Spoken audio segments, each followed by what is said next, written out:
Most of us Christians would no doubt believe we are under a new covenant as opposed to an old covenant. But I'll show you how this new covenant is the Torah of Messiah and not the Torah of Moses. So we have a new legislation given in Hebrews 8:6. Most translations read something like this, but as it is, Christ has obtained a ministry which is as much more excellent than the old, as the covenant he mediates is better, since it is enacted on better promises. So most translations render the Greek there as enacted or something like established upon. But the word in Greek is interesting. Some have noted that it's a compound term formed from the words law and to put in place. It means that legislation has been established.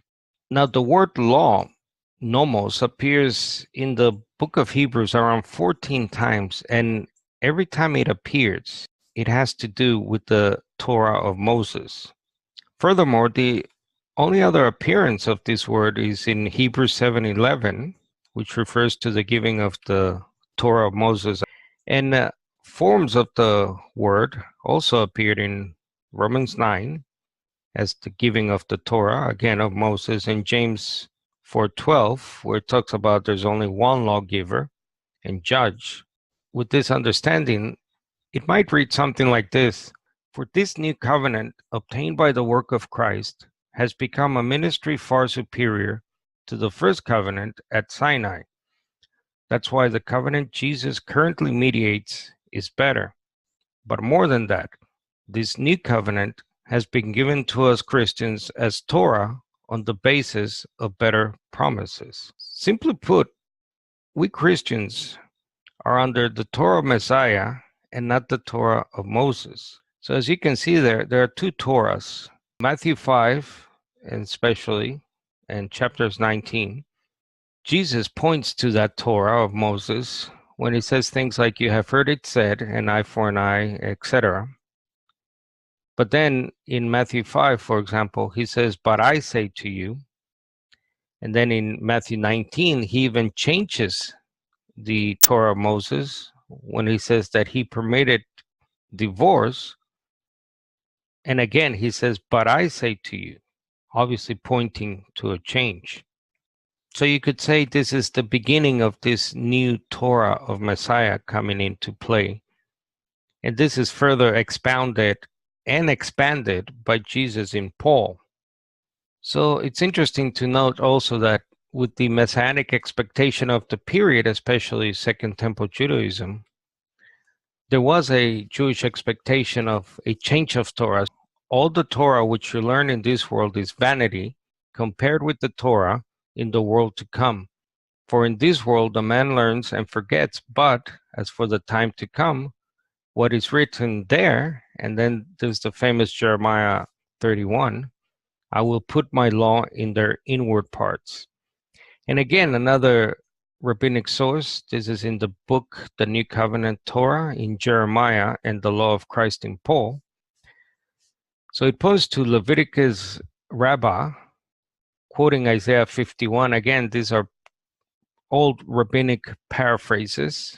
So they pointed to support a new law that will come in the age to come, allowing animals to slaughter other animals with their horns, fins, and teeth. This law will also allow people to slaughter animals with a scythe, a saw. The new law will be contrary to the law of Moses laid out in the Mishnah, but the author of this Midrash quotes Isaiah 51 to support this coming new law that will allow the change. This suggests an anticipation of some new laws in the Messianic age. Now, by the Messianic age, of course, the rabbis meant the return of the kingdom of David, the kingdom of God on earth, the establishment of peace and prosperity, the remnants of all the nations being gathered under the tutorship, the governance of the reconstituted Israel of God. Obviously, that is yet to happen, but the resurrection of Christ, who many of us obviously believe was the Messiah promised in the prophets, it sort of inaugurated the already, what they call the already but not yet.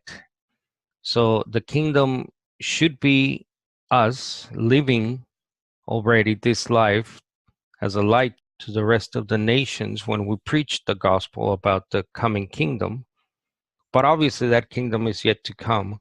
But in some sense, we are now under this new Torah of Messiah.